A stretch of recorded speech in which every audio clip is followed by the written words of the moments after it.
Hello साथीहरू, नमस्ते। फ्यापुला जोडले आज पनि मैले पाएँ कालुङ्गे च्याउ, तर अहिले फक्रेको रहेन रहेछ। यसलाई चाहिँ म भोलि फक्रेपछि कस्तो हुन्छ देखाउँछु है त तपाईँहरूलाई। हिजोको च्याउ चाहिँ आज कत्रो भयो हेर्नुहोस् है त, म देखाउँछु तपाईँहरूलाई।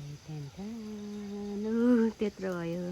अब म तपाईँहरूलाई तल गएर टिपेर पनि देखाउँछु। हिजो फक्रिँदै गरेको च्याउ चाहिँ आज यत्रो भएछ। अब म उखाल्छु है। खासमा त दुईवटा फल्नुपर्ने, के भएर एउटा मात्रै फल्दैछ, फलेछ। सायद अर्को दिन फेरि फल्छ होला अर्को।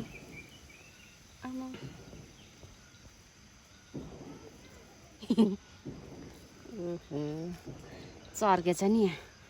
यो त कत्रो लामो हो यो उस त डन्ठी त देखेछ, त्यत्रो लामो डन्ठी बिचरा। हिजो हेरेर आँखा लागेछ। जुगा देखेर डराइ।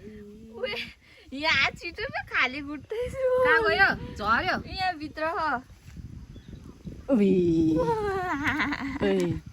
गयो। मलाई के थाहा कता गयो। ल ल ल छिटो भाग, मलाई त डर लाग्छ। हाल्नु बिर्सेछु हौ मुन्टा चुट्टाएर। अर्को साल नि दामी फल। त्यहाँबाट टिपेको च्याउ। यसको छाता त ठुलो छैन, तर यसको डन्ठी चाहिँ ठुलो रहेछ।